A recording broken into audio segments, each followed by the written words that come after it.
tous, bienvenue au mercredi de CY pour tout ce qui, pour le DUT qui se transforme, mon collègue vous en parlera, pour tout ce qui est génie électrique et informatique industrielle.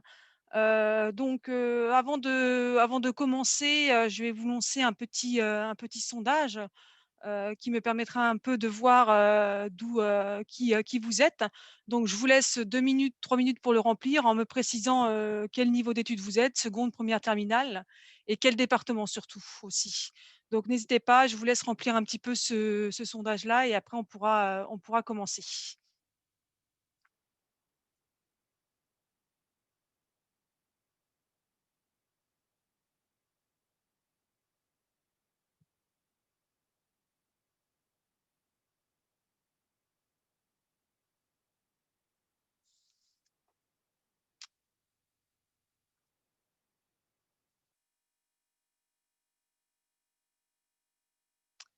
Merci, continuez. Je vous laisse un peu de temps pour le remplir encore un peu et puis après on va rentrer dans le vif du sujet. Alors, je pense que c'est bon pour tout le monde. On va attendre un peu. Ah, ça continue à remplir, donc je vais attendre un peu.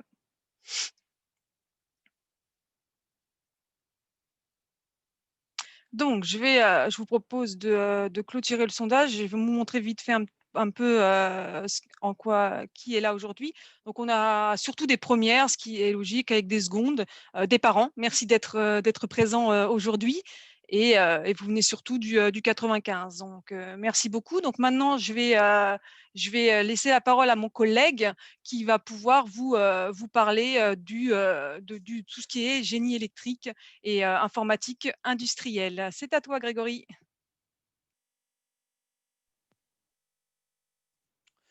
Bonjour à tous et bienvenue donc à cet échange. Je l'espère. Alors je vais mettre la vidéo le temps que voilà. Bienvenue à tous. Bonjour, je me présente donc Grégory Loussaïf. Je suis enseignant en génie électrique et informatique industrielle donc à l'IUT de Cergy. Et plus précisément, j'enseigne la communication, les techniques d'expression et le management à l'IUT. Donc, l'idée, c'est aujourd'hui de vous présenter un peu la filière et notamment ces modifications, ces changements, puisqu'en réalité, le DUT va devenir le BUT, le BUT, le bachelor universitaire euh, de technologie. Donc, on va commencer, si vous le voulez bien, par une présentation euh, avec un diaporama et puis vous pourrez intervenir au fur et à mesure de la présentation des diapos.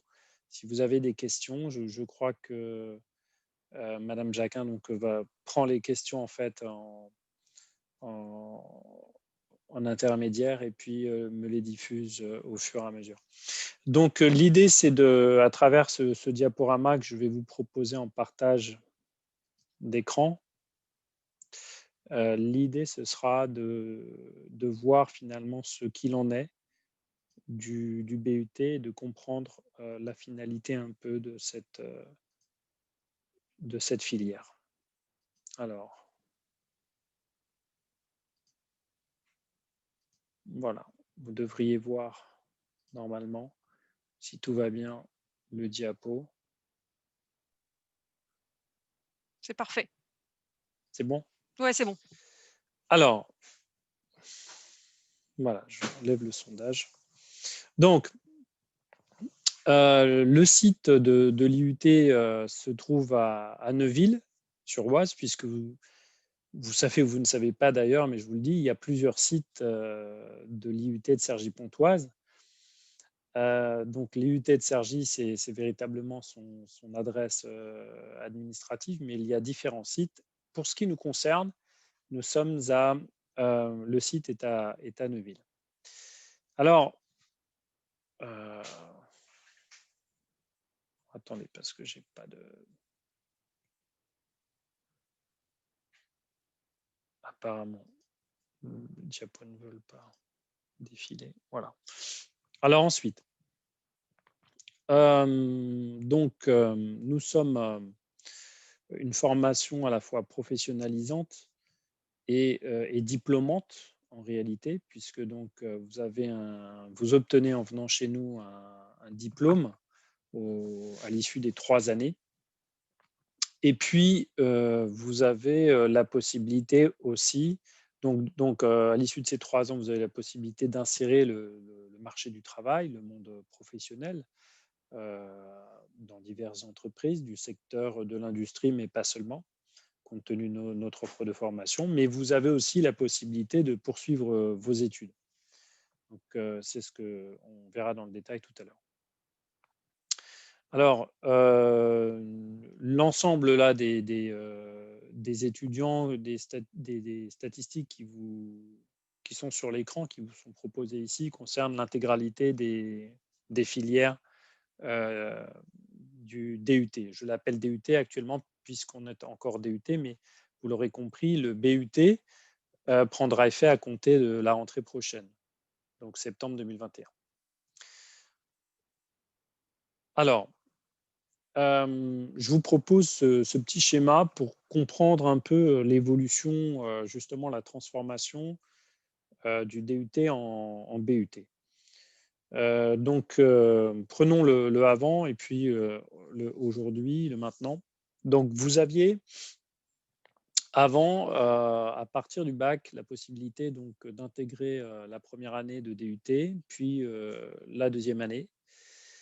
Et puis ensuite, vous obteniez le DUT et vous alliez donc en licence professionnelle, possiblement, c'était une voie ouverte, ou alors vous alliez en école, notamment école d'ingénieur, pour ce qui nous concerne. D'accord? Et puis à l'issue de la licence, généralement, vous alliez sur le marché du travail, bien que certains aussi choisissaient de faire une école d'ingénieur à l'issue de la licence. Et puis, vous alliez, après l'école d'ingénieur, par contre, aussi, bien sûr, sur le marché du travail. Aujourd'hui, en 2021, donc, ce qui nous attend là pour la rentrée prochaine, c'est donc le but, la première année, la deuxième année, et puis la troisième année, puisque évidemment, le diplôme, je l'ai dit, est en 3 ans. Alors, vous avez donc ici la possibilité en fait, de faire une licence en 3e année, d'accord, qui sera en fait une licence qui est intégrée directement au cursus BUT. Donc ça, c'est possible. C'est une possibilité qui vous est offerte. Ou alors, vous avez la possibilité, sinon, de faire une licence à l'issue de la deuxième année, une licence qui, elle, en fait, n'est pas intégrée véritablement au cursus BUT, mais qui est faisable en réalité chez nous. Donc voilà, donc la distinction ici des deux licences se fait par la dénomination suivante. Il y a la licence intégrée, ce qu'on appelle la licence intégrée, et puis il y a la licence suspendue. D'accord? Donc en licence intégrée, ben, vous aurez par exemple la SARI, système automatisé et réseau industriel, réseau informatique industriel. Et puis en licence suspendue, vous avez une licence qui s'appelle l'IFS, infrastructure ferroviaire et signalisation. C'est la seule licence qui existe en France, qui touche, vous l'aurez compris,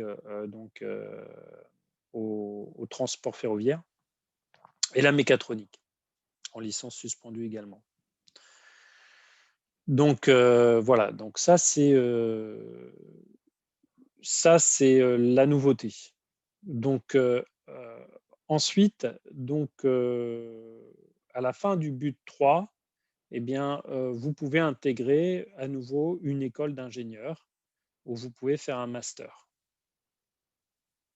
D'accord? Alors, je ne sais pas s'il y a des questions, si elles apparaissent les questions ou pas pour le coup. Il n'y en a pas pour l'instant. En fait, tant que je ne dis pas, il n'y en a pas. Ah bon, d'accord. Parfait. Parfait.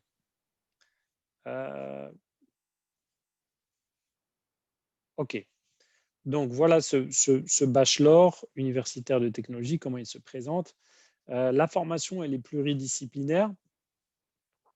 je l'ai dit, elle est diplômante et professionnalisante. C'est une formation qui est très encadrée, c'est-à-dire que vous allez trouver dans le but, en réalité, un encadrement qui est, qu'on peut rapprocher de l'encadrement de celui du secondaire en termes d'accompagnement des étudiants, mais optimisé.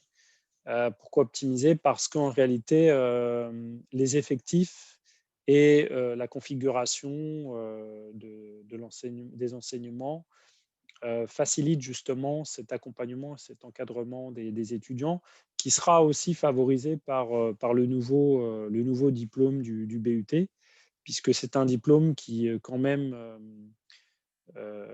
accentue énormément aussi les particularités que sont l'accompagnement, l'autonomie et les projets. Donc, la formation, elle est théorique parce que vous avez un contenu théorique avec notamment des savoirs qui restent des savoirs assez généraux. Et vous avez aussi une formation pratique, comme on peut le voir ici sur la photo, puisque vous avez des salles de TP qui sont équipées de matériel qui sont bien sûr, qui répondent à des besoins techniques et technologiques et en vue des disciplines comme justement l'électronique, comme l'automatisme, etc. Donc, il y a des salles équipées qui vous permettent de réaliser un certain nombre de projets euh, au fur et à mesure, évidemment, de votre cursus et dont le degré de difficulté augmente au fur et à mesure, puisque c'est très étalé et ça vous permet en fait d'accéder à des connaissances de manière lissée, étagée, et du coup, ce qui favorise aussi évidemment l'apprentissage et l'acquisition d'acquis techniques qui doivent s'imbriquer les uns aux autres à un moment donné pour être capable de réaliser quelque chose d'un peu plus fini ou complexe. Voilà. Donc, J'ai ensuite, j'ai juste une oui. question, Grégory, excuse-moi. Quels sont les taux d'intégration en école d'ingénieur, approximativement? Alors, je vais y venir. Il y Ah, aura une bah voilà. diapo. Alors, quand il y a des diapos qui répondent directement à votre question, à ce moment-là, on attendra d'arriver à la diapo, c'est plus simple. J'aurai une diapo précisément à ce sujet. Donc, Très bien. c'est une bonne question. J'y viendrai tout à l'heure et on pourrait éventuellement en discuter. Alors, je poursuis. Donc, on forme en 3 ans des techniciens supérieurs. Alors, évidemment, technicien supérieur, je rebondis sur la question, si vous décidez d'arrêter vos études après le but et d'intégrer justement le marché du travail. Il est évident que si vous désirez poursuivre vos études, à ce moment-là, le but devient une étape et vous allez en école d'ingénieur, donc vous n'êtes plus, vous ne serez pas technicien supérieur. En tout cas, vous le serez puisque vous serez diplômé, mais avec l'objectif d'aller jusqu'au diplôme d'ingénieur. Donc là, quand on dit former en 3 ans des techniciens supérieurs, d'accord, c'est le diplôme avec lequel vous sortez. Mais rien ne vous empêche ensuite, effectivement, je rebondis sur la question, d'enchaîner sur une école d'ingénieur. On verra à peu près ce que ça constitue en termes de répartition des effectifs. Alors, donc, qu'est-ce que vous faites en fait avec ce diplôme très précisément? Vous travaillez dans l'électronique numérique, analogique et de puissance, dans l'électrotechnique, les automatismes, l'informatique industrielle et les systèmes réseau. Chez nous, vous avez ça, c'est votre cœur de formation. C'est ce qu'on appelle, c'est ce qu'on nomme le cœur de formation. C'est-à-dire que si vous venez chez nous en BUT GE2I, vous venez pour faire principalement l'une de ces disciplines. Enfin, en l'occurrence, vous les ferez toutes, mais petit à petit, vous vous spécialiserez. D'accord? Il y aura déjà des options de toute façon dans le but dès la deuxième année. Et puis, il y aura à nouveau des options aussi. Si vous faites une école d'ingénieur, par exemple, il y aura aussi à nouveau des options de spécialisation dans le cursus à compter de la deuxième ou de la troisième année, selon l'école. Donc, en fait, Vous avez 2 possibilités chez nous. C'est de la formation initiale sur 3 ans, ça veut dire que la formation initiale correspond à la formation classique. Et puis vous avez sinon la possibilité de faire, la 2e et la 3e année en apprentissage. Donc ça, c'est une nouveauté, entre guillemets, parce que, avec le DUT, n'existait que la 2e année en apprentissage. La première année était nécessairement un tronc commun en classique, en initial pour tout le monde. Là, vous aurez la possibilité de faire et la 2e et la 3e année en apprentissage. Alors, je précise que l'apprentissage, aujourd'hui, a le vent en poupe et que c'est un choix de parcours dans une filière lorsque c'est proposé qui est assez, assez demandé. Et qui jouit d'un certain succès, tant au niveau des entreprises que des écoles aussi, puisque les écoles, évidemment, notamment d'ingénieurs aussi, comme de commerce, mais d'ingénieurs en ce qui nous concerne, ont beaucoup développé aussi l'apprentissage. Alors, pour le contenu de la formation, donc, on a un contrôle continu des connaissances. Donc ça, c'est intéressant parce que si vous voulez, ce n'est pas un système qui va c'est pas un système d'évaluation des connaissances qui est ciblé à un certain moment de l'année et qui va nécessiter donc un apprentissage, je dirais, très très soutenu des connaissances à un moment spécifique de l'année, à plusieurs moments qui sont des rendez-vous pris comme ça sur l'espace d'une semaine et qui ont pour résultat donc de demander des efforts très intenses aux étudiants et peuvent poser des difficultés évidemment de réussite. L'avantage du contrôle continu des connaissances, comme d'ailleurs aujourd'hui il est mis en place dans le secondaire hein, avec la réforme du baccalauréat, c'est que l'étudiant travaille au fur et à mesure de sa progression dans le cursus. Donc chaque semaine, il est évalué et à travers ce que l'on appelle des DS. Et ces DS-là constituent le tronc principal de l'évaluation des connaissances. Et autour de ça, du DS hebdomadaire, il y a donc le DS hebdomadaire, c'est 2 disciplines en réalité, qui forment un cumul de 3 heures d'épreuve. Donc en principe, c'est 2 heures dans une matière plus 1 heure dans une autre matière.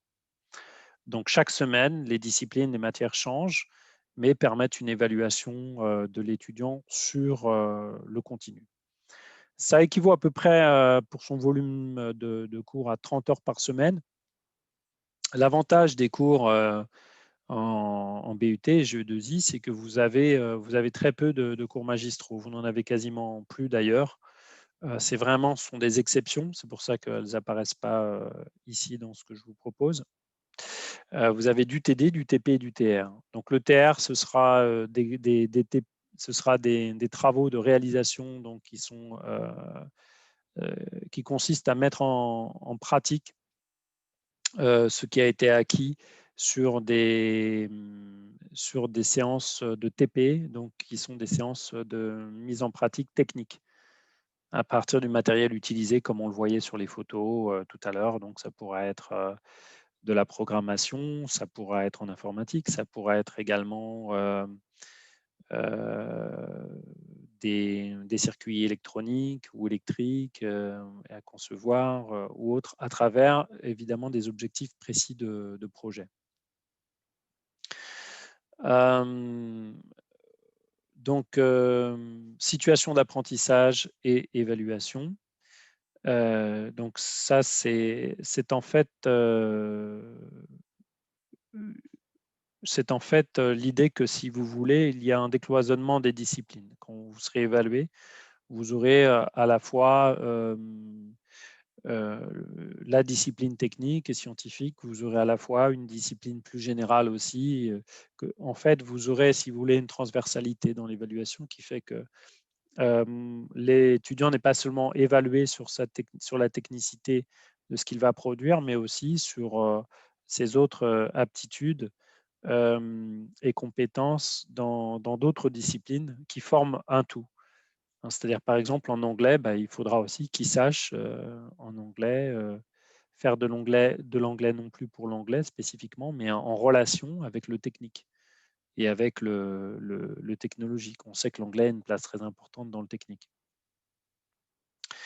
Vous aurez également des stages en entreprise. Donc, vraisemblablement, on est en train d'en discuter, mais vraisemblablement la deuxième et la troisième année du BUT. Donc aujourd'hui, dans sa configuration actuelle, le DUT offre la possibilité, enfin même d'ailleurs plus que la possibilité, puisque ce n'est pas facultatif, l'obligation d'un stage en deuxième année, qui est le stage de fin de cycle, qui est un stage de 2 mois et demi, hein, de 10 semaines. Donc là, avec la nouvelle formule du BUT, vous aurez un stage en deuxième et en troisième année. Donc en fait, vous allez... l'avantage, c'est qu'en fait, c'est évidemment que vous aurez la possibilité de cumuler 2 expériences professionnelles en entreprise. Et il est évident que c'est toujours une valeur ajoutée sur le CV. 4 unités d'enseignement, la formation scientifique et technologique, la formation transversale, la formation scientifique et humaine et la validation du diplôme en milieu professionnel. Là, évidemment, c'est le stage dont je viens de parler. Alors, on va rentrer dans le détail de justement de ces unités d'enseignement, c'est-à-dire de la première, la formation scientifique et technologique. De quoi s'agit-il? C'est l'électronique analogique et numérique, l'énergie, les automatismes et réseaux, l'informatique industrielle, la programmation, les microprocesseurs et les aspects logiciels et matériels. Donc ça, c'est ce dont je parlais tout à l'heure, c'est-à-dire le cœur de formation. Donc si vous venez chez nous, c'est pour faire d'abord, en réalité, c'est pour être technicien du supérieur dans l'une de ces disciplines. Donc, ça ne veut pas dire que les autres aspects de la formation ne sont pas importants. Ils sont très significatifs et ils sont évidemment complémentaires. Mais vous ne venez pas chez nous pour faire des mathématiques ou de la culture et communication, ou même de l'anglais. Vous venez véritablement pour ce cœur de formation-là. Donc, il faut que vous ayez déjà finalement un intérêt particulier pour l'électronique, pour l'énergie, pour l'automatisme, pour l'informatique et ou la programmation. Et de façon complémentaire et justement pour exceller et parfaire cette formation, cette connaissance technique et technologique, vous avez une formation scientifique humaine. Donc, vous allez retrouver des mathématiques, de la physique, de l'anglais et de la culture et communication. D'accord, qui sont des matières, des disciplines indispensables à la formation d'un technicien du supérieur, technique, et aussi indispensables à la poursuite d'études que beaucoup d'entre vous envisageront à la suite de l'obtention du diplôme, du but. Donc la formation transversale, donc c'est les situations d'apprentissage et évaluation dont j'ai parlé. Les projets, puisque vous allez pouvoir développer des projets, les outils logiciels, le projet personnel et professionnel, qui est en fait un travail que vous allez faire en accompagnement avec l'enseignant aussi sur une projection, une perspective, une projection de votre futur, de votre devenir universitaire et professionnel en termes d'orientation. Concernant la validation du diplôme en milieu professionnel, donc j'en ai parlé 2 stages. Et pour l'apprentissage, dès la deuxième année. Donc l'apprentissage, en fait, se fera en deuxième et troisième année. Je ne sais pas si je l'avais précisé. Et vous avez, alors je pense qu'on gardera le même fonctionnement. C'est 2 semaines à l'IUT et 2 semaines en entreprise, ce qui marche assez bien. Alors venons-en à l'insertion professionnelle. Alors, j'ai volontairement gardé ici après le DUT GE2I parce qu'évidemment, on n'a pas de recul sur le but qui démarre, là, je l'ai dit, à la rentrée prochaine. Donc, je vais parler de ce qu'on connaît, de ce qu'on sait, donc après l'obtention du DUT GE2I. Vous n'avez que 20% des étudiants à peu près qui choisissent d'intégrer le marché du travail. Donc, ça répond déjà un peu à la question de tout à l'heure, c'est-à-dire que donc, ça signifie bien que vous en avez 80% qui vont continuer leurs études. Ce chiffre-là est une moyenne. faut savoir qu'elle tend à diminuer. Cette statistique tend à diminuer, c'est-à-dire qu'il y a de moins en moins d'étudiants qui s'inscrivent sur le marché du travail après le DUT.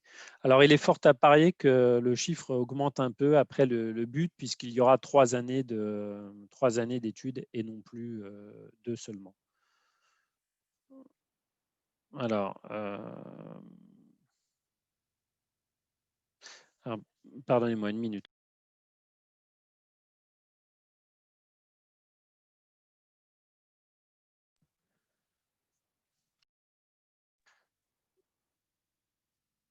Alors, donc, en ce qui concerne l'insertion professionnelle, bon, voilà, vous avez une idée à peu près de la manière dont se répartissent les emplois selon les statuts.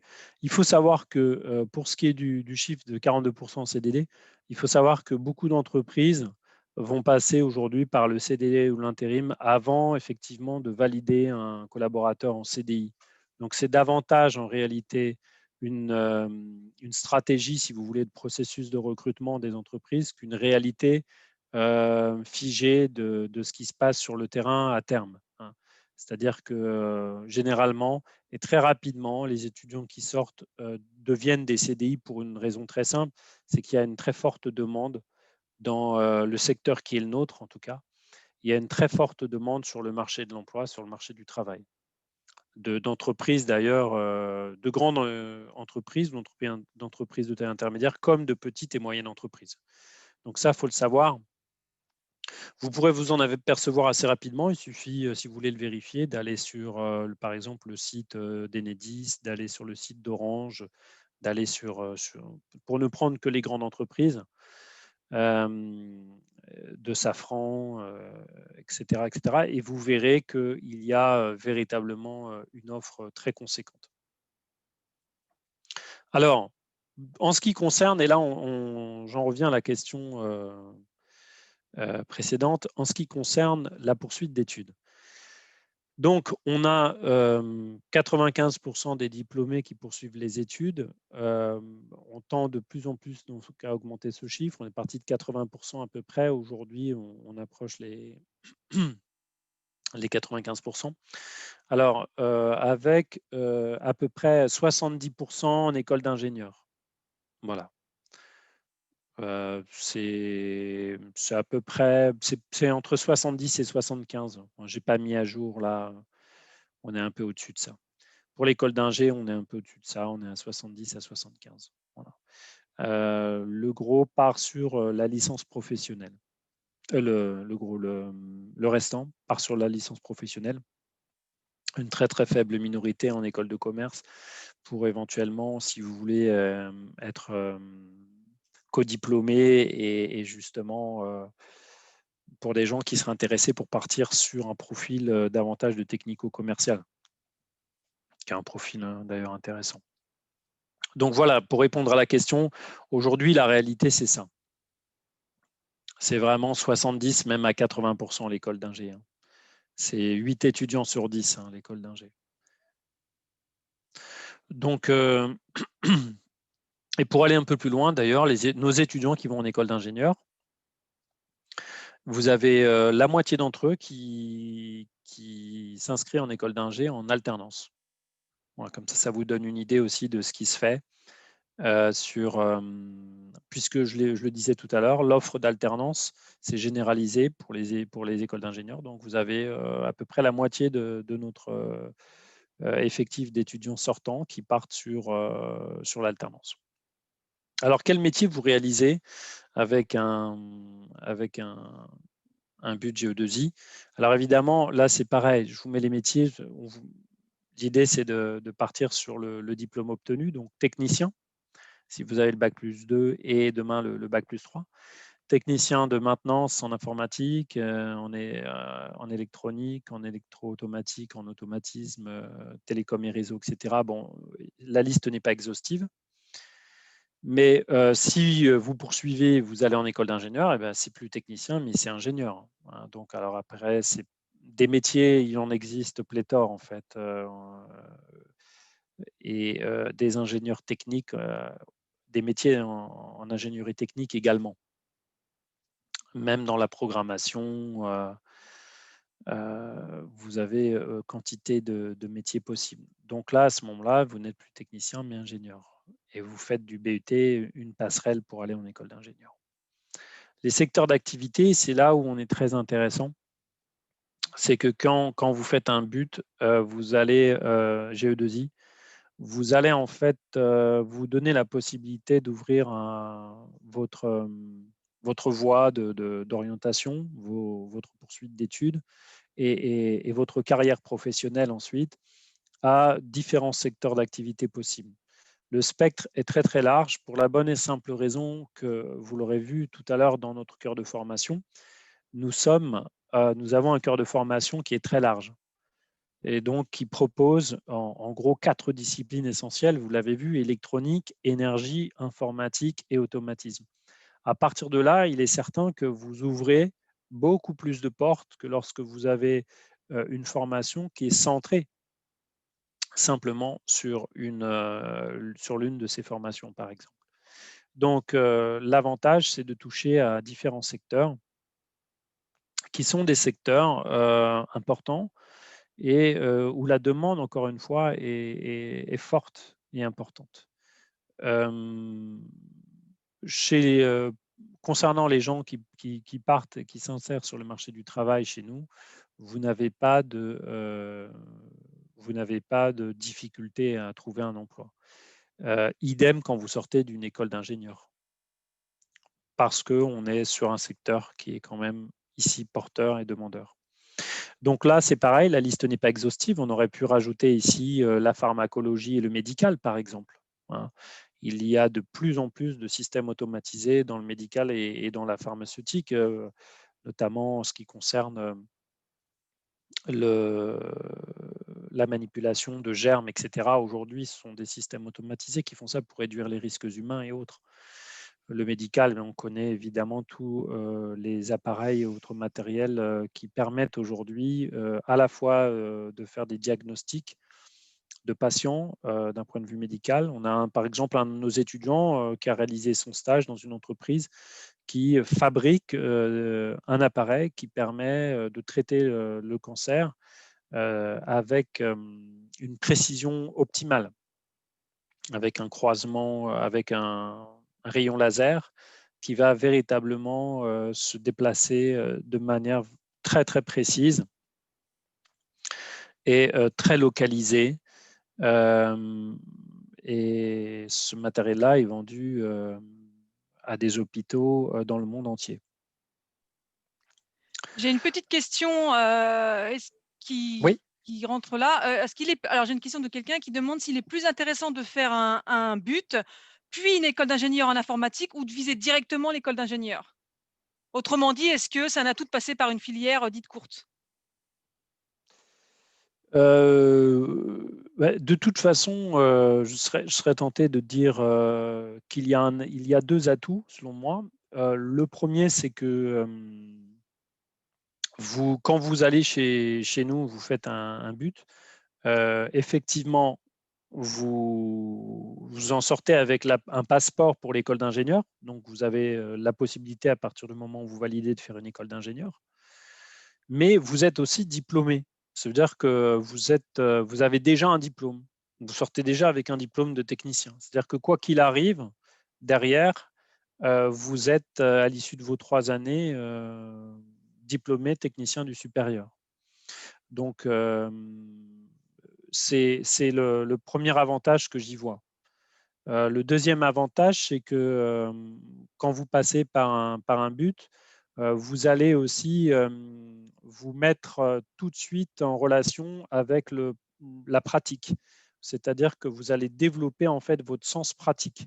Vous allez développer la manipulation. Vous allez développer non pas seulement l'abstraction, qui est importante, et l'analyse, mais vous allez développer aussi des facultés de manipulation et de pratique du matériel technique. Et ça, c'est quelque chose de moins évident en école d'ingénieur. C'est-à-dire qu'en fait, c'est vraiment la spécificité aussi chez nous.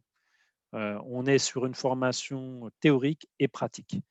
Et ça, c'est un avantage qui vous est conféré parce que lorsque vous allez postuler en entreprise, que ce soit pour le stage ou pour l'apprentissage, les entreprises aiment aussi à, à faire confiance à des étudiants qui ont manipulé, qui savent ce que c'est qu'un oscilloscope, qui savent ce que c'est qu'un spectromètre, qui savent ce que c'est euh, que la programmation et qui ont aussi manipulé des langages. Donc, vous avez un aspect pratique qui est mis en avant. Et ça, c'est le deuxième avantage que j'y vois. Voilà. Donc, le diplôme et l'aspect pratique de la formation. D'emblée, dès la première année, vous êtes lancé dans du pratique.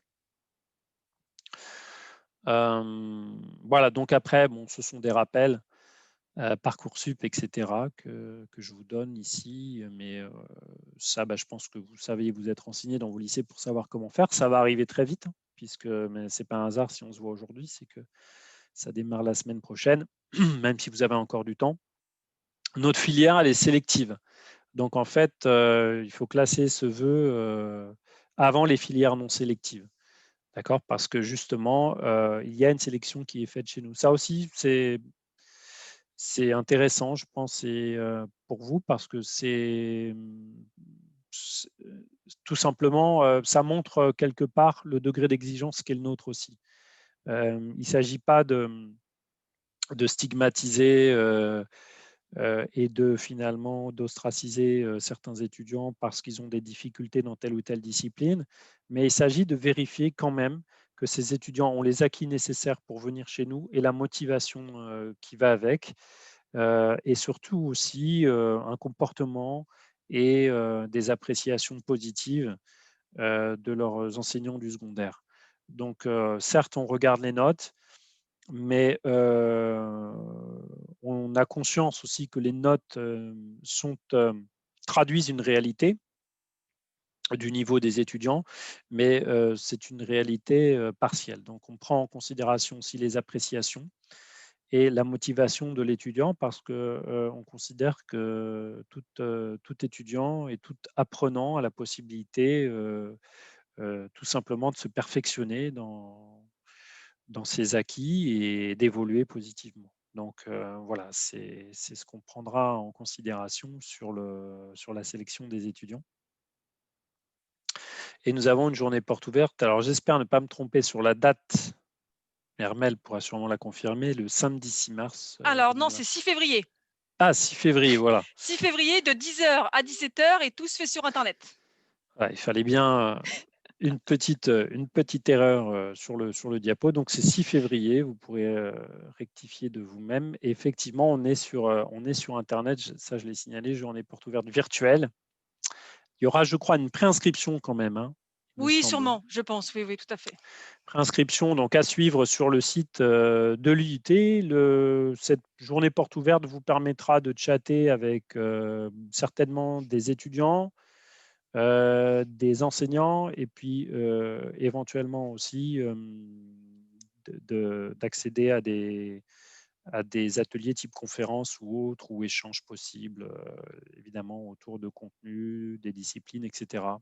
Et de ce qu'est le but. Voilà. Donc j'espère avoir répondu à vos questions, à vos Alors ouais, interrogations. j'ai une petite question, par rapport aux spécialités, en fait. C'est la fameuse question des spécialités. Oui, La personne demande s'il est préférable pour rejoindre donc le GE2I, quelle spécialité est préférable, en fait, entre tout ce qui est maths, NSI, maths, physique, chimie et cetera? ah, Eh oui, c'est spécialité, c'est un sujet. voilà un sujet intéressant.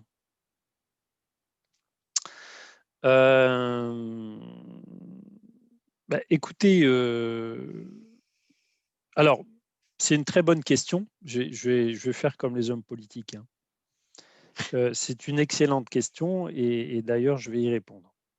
Donc, méfiez-vous, hein, quand ça commence comme ça, c'est restez attentif et veillez bien à ce qu'il y ait une réponse à la question précisément posée. En fait, nous, au niveau de l'effectif, On a un effectif qui est, si vous voulez, on fait c'est volontaire, on va chercher à recruter 50% de nos étudiants au bac, de bac général, donc S, enfin, quand je dis S, alors, je pense que ça veut encore dire quelque chose pour vous. Anciennement S, vous, ça ne vous concerne plus, vous êtes dans l'ESP, et anciennement, donc, filière technologique, donc STI 2D. Donc, si vous voulez, pourquoi je vous dis ça? Pour vous donner un peu un ordre d'idée de ce qui, aujourd'hui, répondrait un peu ferait écho ou rentrerait en résonance un peu avec ça. C'est-à-dire que, si vous voulez, les mathématiques, bien évidemment, répondent à une spécialisation technique quand même, tout comme l'était l'AS avant. Et puis, vous avez aussi les sciences du numérique. Alors, je ne sais, il y a des dénominations différentes, je crois. En tout cas, il y a des spé différentes d'un lycée à l'autre. Alors, je ne sais pas comment se nomme précisément votre spé, mais il y a une spé en fait dans laquelle vous faites, vous programmez, d'ailleurs, vous faites de la programmation notamment, et puis un peu de réseau. Alors, je ne sais plus quelle C'est est ce qu'ils la appellent NSI, il me semble, sauf erreur de ma NSI, part, voilà. c'est NSI. Voilà, parce que parfois il peut y avoir, il me semble, des variantes. Peut-être que je me trompe, mais je ne crois pas. Et la personne justement qui te pose la question fait NSI et lit là-dedans justement. D'accord. Alors, c'est possible. C'est possible et on est en plein dans le champ de ce qu'on fait. Et au contraire, c'est. Alors, nous, on met un point d'honneur à accepter, en tout cas, à recruter 50% de bac général et de bac technologique. Donc, en réalité, de spé, j'allais dire maths, et de spé plutôt pratique et technique et technologique comme NSI. Pourquoi? Parce qu'on considère que NSI sont des gens souvent qui justement ont un sens pratique déjà. Et c'est ce qui va nous intéresser aussi. C'est-à-dire qu'ils ont cette faculté, déjà, ils ont des aptitudes en programmation, ils vont avoir des connaissances en réseau. Donc, ils ont en réalité un faisceau comme ça d'enseignement et de connaissances qui va leur faciliter un petit peu la vie chez nous. Pour ceux qui ont l'aspect maths, ce sont des gens qui vont développer aussi un peu plus d'abstraction, qui vont être capables, qui vont avoir une capacité souvent d'analyse un peu plus importante. Et en fait, très souvent, pour les travaux que nous vous donnons à faire, nous vous binomons. D'accord, on essaie d'avoir des binômes SP NSI et SP maths, ce qui fait qu'en fait, la combinaison est assez fructueuse puisque vous pouvez vous compléter à la fois dans le sens pratique et puis en même temps, peut-être avec quelqu'un d'un peu plus théorique. Donc, j'espère avoir répondu à la question. Merci. Alors, pour rebondir, parce que par rapport à la réponse que tu as fait tout à l'heure, tu sais, sur les écoles, d'ingénieurs, la personne demande si elle a bien compris, au BUT là, on pas il y a pas excuse-moi, je recommence. Si elle a bien compris, on ne fait pas un but pour faire des maths? Non, non, si vous voulez faire des maths, il faudra faire une licence en mathématiques dans la filière, dans un cursus général en université. Il ne faut pas venir chez nous. Nous, les mathématiques que vous faites chez nous sont dirigées, si vous voulez, pour une application technique et technologique à travers, au service du cœur de formation, donc au service des disciplines que sont l'automatisme, l'électronique et l'informatique. Voilà. Donc, vous ne venez pas chez nous pour faire ensuite une carrière de mathématicien. Ce n'est pas l'idée, effectivement.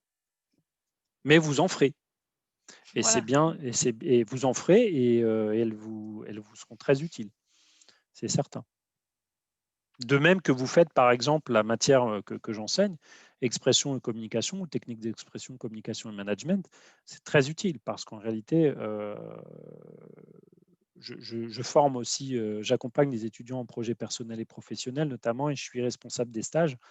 et je suis en partenariat avec beaucoup d'entreprises. Je ne vous l'ai pas dit aussi, mais on a beaucoup d'entreprises aussi qui nous font confiance et avec lesquelles nous travaillons depuis des années dans différents secteurs, comme celui de l'automobile, par exemple. Je pense à des équipementiers automobiles.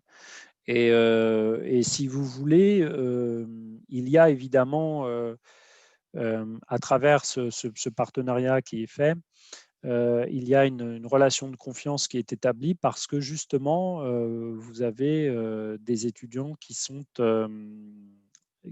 ont acquis à travers leur cursus suffisamment de contenu, suffisamment d'acquis techniques pour ensuite être efficaces véritablement sur le terrain.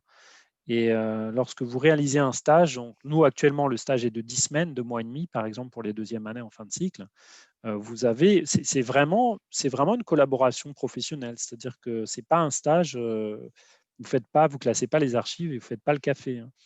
Vous faites partie intégrante de l'équipe professionnelle de l'entreprise et on vous confie des projets et des missions. Donc c'est ça aussi, si vous voulez, l'idée. C'est à travers donc les disciplines, on parlait des mathématiques, à travers la communication, à travers le management, c'est d'apprendre aussi à un moment donné les réalités du monde professionnel et de l'industrie. Et très rapidement, vous comprenez que la communication, par exemple, pour, euh, pour faire un peu de publicité à ma discipline, la communication est indispensable et à l'écrit et à l'oral. D'accord. Et vous comprenez aussi très rapidement que les fonctions d'encadrement, de management sont très importantes et qu'elles conditionnent beaucoup la qualité du travail d'équipe, l'efficacité des projets menés, etc. Donc, ça vous donne une perspective très élargie et ça, c'est vraiment très positif. Il y a un autre élément que je voudrais quand même mettre en avant et qui me semble important, c'est le projet personnel et professionnel. Donc, c'est la possibilité, c'est ce module qui vous est donné, qui existe chez nous et qui vous permet petit à petit d'acquérir de plus en plus d'outils pour quelque part vous réaliser personnellement et professionnellement à travers une perspective ou une projection de ce que vous voulez être demain, de ce que vous aimeriez être demain sur un plan professionnel. Et ça, je peux vous dire que c'est une chance. Moi, j'ai croisé beaucoup d'étudiants qui ne savaient pas faire, au bout de 4 années d'études, ils ne savaient pas faire un CV, ils ne savaient pas faire une lettre de motivation, ils ne savaient pas mener un entretien d'embauche. Et ça, c'est quelque chose qu'on vous apprend chez nous dès la première année. Dès la première année, on travaille sur le CV, on travaille sur la lettre de motivation. Et c'est pour ça que si vous voulez très rapidement, vous êtes aussi en position de vous mettre en avance pour collaborer avec des entreprises. Et pourquoi on le fait aussi? Parce que rapidement, nous, on est en contact et en partenariat avec les entreprises, puisque vous voyez très bien que euh, et je réponds à la question aussi un petit peu, je l'approfondis la réponse de la question qui était posée sur les écoles d'ingénieurs tout à l'heure et le but, c'est que en école d'ingé, par exemple, vous allez faire votre stage la troisième année. Alors, il va durer 6 mois, certes, mais vous le faites que la troisième année. Donc, c'est tardif. Chez nous, vous allez faire votre stage dès la deuxième année. Donc, en réalité, vous avez déjà très rapidement un pied dans l'entreprise. Et ça, c'est un avantage certain. Et le PPP, pour moi, c'est très, très important et intéressant parce que c'est un questionnement de l'étudiant sur son devenir.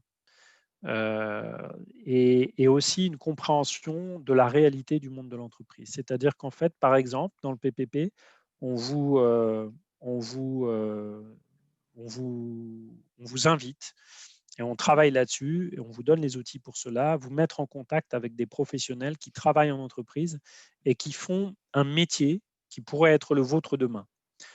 Et vous allez les voir, vous allez sur place, vous les rencontrez, vous discutez avec eux, vous échangez, etc., etc. Et ça, c'est très intéressant dans tous les secteurs possibles. Tout à l'heure, on a parcouru les secteurs, on a vu les secteurs de l'aéronautique, de l'automobile, du médical et autres, etc. Et donc, vous choisissez le secteur qui vous intéresse. Et donc, petit à petit, comme ça, vous construisez étape par étape, finalement, un chemin vers ce vers quoi vous aimeriez tendre demain. Moi, j'anime cet atelier du PPP, ce module, et je peux vous dire que quand les étudiants arrivent chez nous, ils savent deux choses.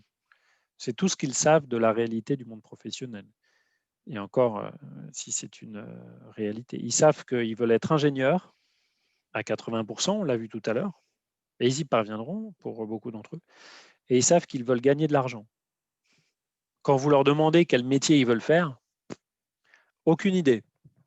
Certains ont une idée du secteur. Donc vous diront, ah bah moi c'est l'aéronautique qui m'intéresse, moi c'est l'automobile, mais c'est tout. Donc le PPP, c'est quoi? C'est cet accompagnement qui va dire, ah oui, effectivement, je veux plus tendre vers ces métiers-là, ces domaines aussi d'activité-là, ces secteurs de l'industrie, etc. Et ça, c'est intéressant. J'ai une petite question. Est-ce qu'on peut quitter le but en deuxième année pour rentrer en école d'ingénieur? Oui, oui, c'est possible. C'est effectivement possible de quitter le but en deuxième année pour entrer en école d'ingénieur. Mais aujourd'hui, nous sommes en négociation avec les écoles d'ingénieurs pour qu'elles acceptent un étudiant issu du but 3, donc ayant fait les 3 années de BUT, pour qu'elles acceptent cet étudiant en deuxième année d'école d'ingénieur. Malheureusement, aujourd'hui, dans l'état actuel des choses, je ne peux pas vous en dire plus, mais c'est ce sur quoi on travaille. Donc, il est de toute façon possible, à la fin du but de partir sur la première année d'école d'ingénieur, mais aujourd'hui, ce sur quoi on travaille, c'est la possibilité d'intégrer l'école d'ingénieur en deuxième année à la fin du but 3. Ce qui serait très intéressant, puisque effectivement, ce serait la garantie de partir avec le diplôme du but donc de technicien et ensuite de partir en école d'ingénieur, mais en l'intégrant déjà dans le cursus dès la deuxième année. Voilà, c'est aujourd'hui ce sur quoi on travaille en partenariat avec les écoles d'ingénieurs. Très bien. Pour revenir au SP, du coup, pour finir avec la personne qui se posait la question tout à l'heure, si en première, il fait SP maths, SP NSI et SP physique, en terminale, du coup, vaut mieux qu'il élimine la physique et qu'il garde maths et NSI. C'est une question, hein. C'est des questions, je ne me permettrai pas de Mmh. répondre à cette question, c'est compliqué parce que Mmh. de la physique, on en a. Maintenant, je ne veux pas me fâcher avec mes collègues de physique, mais c'est compliqué parce que disons que ça me semblerait inopportun d'abandonner les maths. Après, pour les deux autres disciplines, c'est vrai que si je devais raisonner en cœur de formation, je dirais que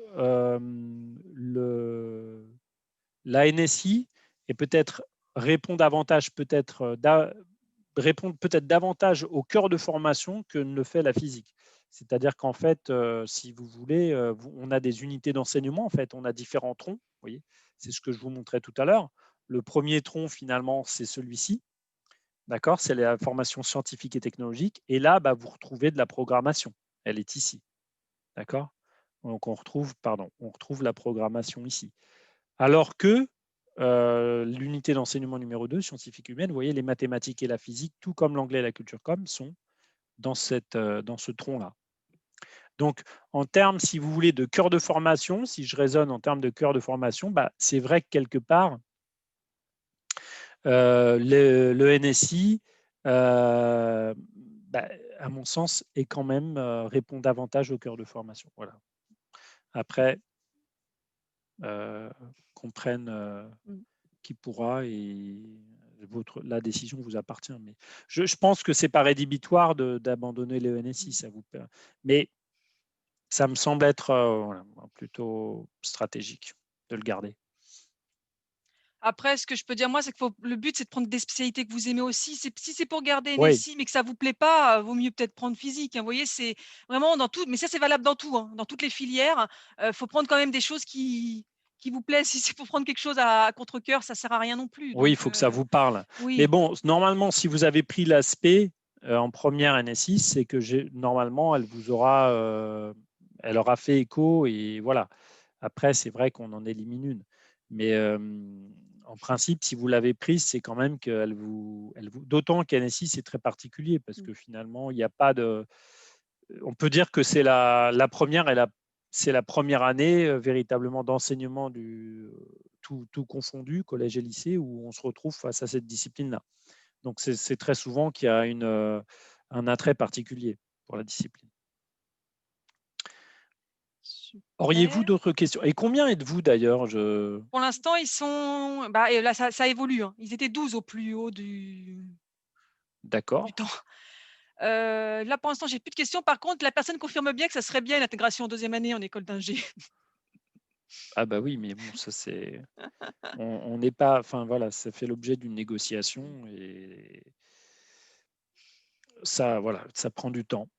Mais il y a de fortes chances pour que ça aboutisse. Alors peut-être pas après avec toutes les écoles, mais il y a beaucoup d'écoles d'ingé et du coup, ça donne des perspectives de partenariat intéressantes. On est plutôt optimiste. Et puis on a le temps pour le coup, on a le temps aussi de le faire évoluer puisque bah, le but va commencer là. Donc ceux qui vont entrer en septembre, ce sera la première année. Donc c'est pas comme si on devait avoir absolument finalisé le partenariat dès la rentrée de septembre là. Donc ça laisse une marge de manœuvre en plus pour terminer de convaincre.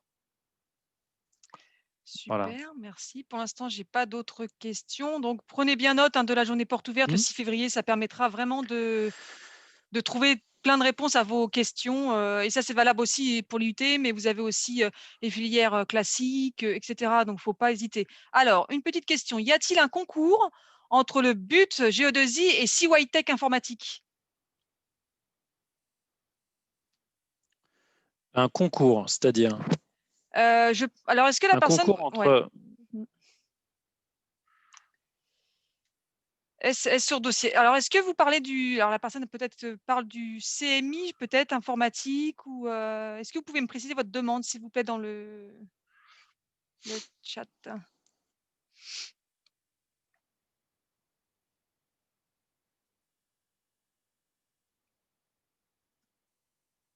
Alors là, la précision va arriver, je pense. N'hésitez pas si vous avez d'autres questions, hein, les autres personnes, il est vraiment à votre disposition. Faut pas hésiter. Après, c'est vrai que si vous parlez plutôt des CMI, de toute façon, les CMI, les cursus master en ingénierie, c'est dès la première année qu'on y rentre pour un bac+5. Après, bah, il y a le but qui permet après d'aller dans des écoles d'ingénieurs, mais CYTech informatique, c'est autre chose en fait. Il faudrait que vous précisiez votre demande et sinon de voir à la journée porte ouverte toutes les filières qui existent, ça peut être utile pour vous. Alors, ouais, la personne n'a pas de précision. En fait, je pense que peut-être que vous parlez de l'ex-EISTI. Je pense que c'est ça en fait, c'est l'ex, Oui, ça doit être Louis oui. l'ESTI. Voilà, c'est ça, elle me dit: «Oui» la Ouais, personne, c'est ça. vous faites allusion à l'école d'ingénieurs anciennement STI, Mmh. intégrée dans le trust CYTech.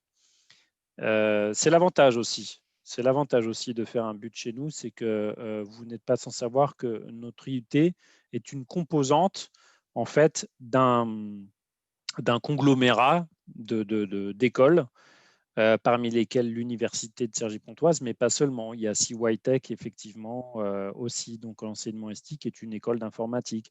On est très, très proche d'une école d'un.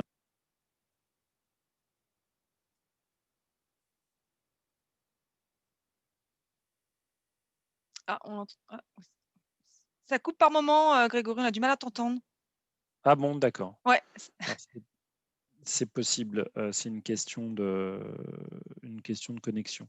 C'est quand même, c'est audible? Là, c'est bon. Maintenant, mais par contre, il va falloir C'est peut-être que bon? tu redises un peu ce que tu disais du coup. Oui, ce que je disais, c'est que donc vous faites allusion vraisemblablement à anciennement ST, qui est une école d'ingénieurs qui a intégré le conglomérat CY Université, qui est un ensemble en fait d'écoles. Et donc, du coup, si vous voulez, ça aussi, c'est un intérêt qui est certain du but et de venir chez nous, c'est qu'en réalité, on a du coup, comme ces écoles sont en partenariat avec nous, on a des liens particuliers nécessairement. Et du coup, effectivement, à travers ce partenariat et ces liens, des facilités d'accès à telle ou telle école. Alors, CYTech, c'est anciennement ST, c'est une école qui est plus centrée sur l'informatique et de l'info, on en fait. Mais c'est deux choses différentes. C'est deux entités différentes. C'est-à-dire que voilà, il y a CYTech d'un côté et puis il y a le BUT de l'autre. Maintenant, vous pouvez, après le BUT, comme on disait, après la deuxième année du but ou la troisième année, vous pourrez intégrer CYTech. Et vous pourrez intégrer ou d'autres écoles d'ingénieurs d'ailleurs. Je disais aussi qu'on était très proche d'une école qui s'appelle l'NCA, qui est une école d'ingé, mais plus cette fois-ci fléchée électronique, qui est une école aussi qui fonctionne bien. L'ESTI et l'NCA, par exemple, qui sont sur Cergy, qui sont des écoles avec lesquelles on entretient de très bonnes relations et dans lesquelles on a d'ailleurs des enseignants de notre filière qui travaillent à cheval aussi en école d'ingénieur et donc chez nous. Ce sont des écoles qui, alors, sauf erreur de ma part, elles sont classées dans le top 15, toutes les deux, par exemple, l'ESTI et l'NCA. Donc, après, il y en a d'autres, des écoles sur Paris, en province. Mais oui, oui, vous avez la possibilité d'aller ensuite vers ces écoles. Alors, quelles seront les modalités précisément de recrutement des écoles, notamment de l'ESTI, qui fait partie de du trust, du conglomérat CYTech, je ne sais pas. Je ne pourrais pas vous dire. Est-ce que ce sera le concours pour nos étudiants aussi, ou est-ce que ce sera une admission parallèle qui sera faite sur dossier? Allez, tournez-vous vers CYTech pour aller chercher des infos, notamment le jour de la journée porte ouverte. Ouais, ça c'est bien. Alors, on a eu un mercredi aussi sur tout ce qui est CYTech, le ISTI au mois de novembre. Je vous mets le lien internet du site de l'université et vous pouvez avoir le replay. Déjà, ça peut être intéressant. Vous aurez peut-être des réponses à vos questions. Et sinon, ouais, c'est des questions tellement précises qu'il vaut mieux revenir à la journée porte ouverte. Je pense que là, vous aurez tout ce que vous voulez. Parce qu'en plus, les passerelles, c'est différent, etc. Donc, vaut mieux déjà peut-être regarder le replay du mercredi qu'on a eu à ce sujet-là et de poser vos questions à la journée porte ouverte. Ça peut être, je pense que ça sera aussi bien. J'ai une autre question. Est-ce que le bac techno STI2D et STI2D est-il intéressant pour intégrer le but?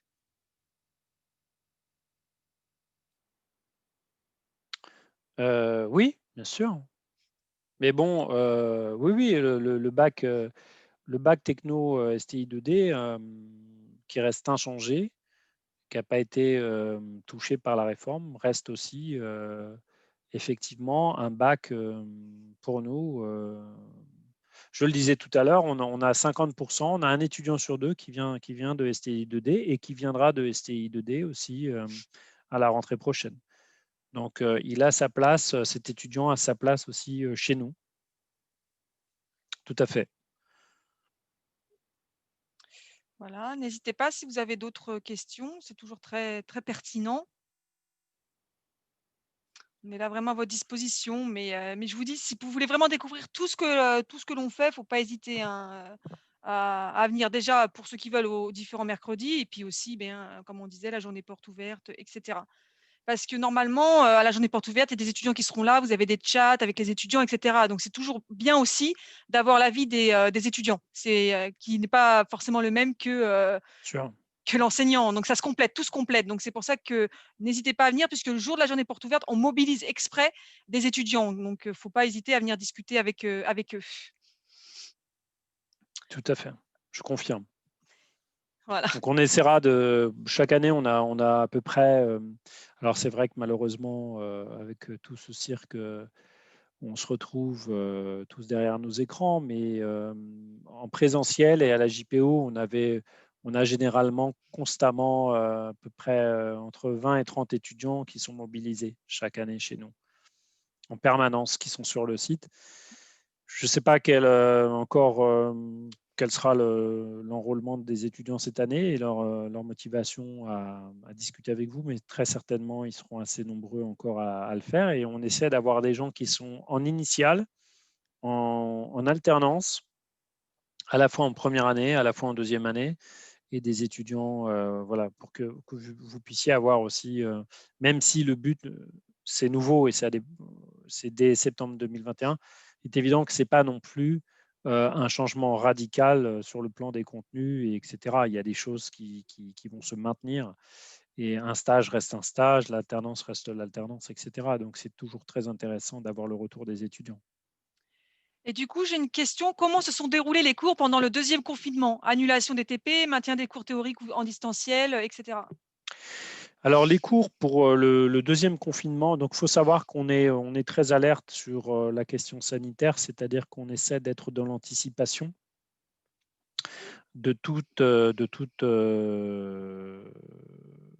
finalement, toutes ces complications, hein, il n'y a pas d'autre mot, qui sont aujourd'hui des réalités de notre système d'enseignement. Donc, cette anticipation fait qu'en réalité, nous pouvons très vite passer d'un système d'enseignement en présentiel au système d'enseignement en distanciel. Nous avons tous les équipements nécessaires pour cela, nous avons toutes les licences nécessaires, c'est-à-dire que nous avons pour le deuxième confinement, en, en- en conformité avec la demande du ministère et du gouvernement, nous avons donc fait les cours en distanciel et nous continuons de le faire. À l'heure où je vous parle, moi j'avais ce matin des cours qui étaient réalisés en distanciel avec les étudiants euh, par l'intermédiaire de l'application Teams qui fonctionne très bien, mais nous pouvons également le faire par Zoom. Nous avons les outils pour cela, mais nous avons les licences. C'est-à-dire que nous n'avons pas de problème de connexion, de déconnexion, parce que nous avons les outils.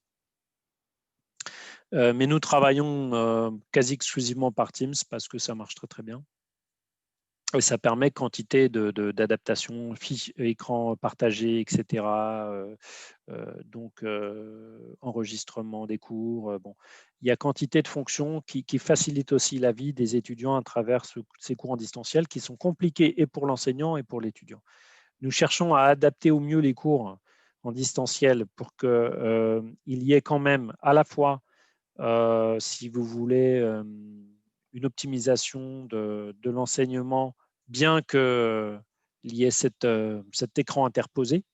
Donc, nous avons bien conscience que, évidemment, ce n'est pas la même chose qu'en présentiel. Donc, on essaie de solliciter les étudiants, on essaie de trouver des parades qui permettent de générer toujours de l'interactivité. Et ça, là, je parle des cours, des cours de la formation scientifique, pardon, de la formation générale, donc des sciences et sciences humaines, c'est-à-dire, je parle de ces cours-là. Voilà. Ces cours-là ont lieu en distanciel. Maths, physique, anglais, culture com.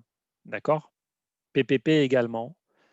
Mais tout ce qui touche à la formation scientifique et technologique au cœur de formation, vous avez des cours en présentiel. Sauf l'informatique qui a conservé le distanciel pour la raison que vous comprendrez aisément, c'est que pour programmer, nul besoin, on peut programmer derrière son ordinateur de chez soi. Mais pour ce qui est de la manipulation des outils, des matériels techniques, on est obligé, pour les manipuler, de les avoir avec soi. Et donc là, en l'occurrence, il est impossible qu'un étudiant ait chez lui un oscilloscope, un spectromètre, etc. Donc, c'est juste inimaginable et infaisable. Et donc là, en fait, les cours sont bel et bien en présentiel. avec les gestes barrières et l'adaptation qui va bien. C'est-à-dire qu'en fait, on a divisé la classe en deux pour faciliter. Donc, on a réaménagé l'emploi du temps. On a réaménagé l'emploi du temps, c'est-à-dire qu'en réalité, on a pris un groupe de TP qui est constitué de 15 élèves et on l'a divisé par deux. Donc en présentiel, il ne se retrouve qu'à 7-8 dans la salle. Donc avec gestes barrières et masques, mais ils sont en présentiel, ils ont les outils, ils ont le matériel et les enseignants et l'enseignant est là.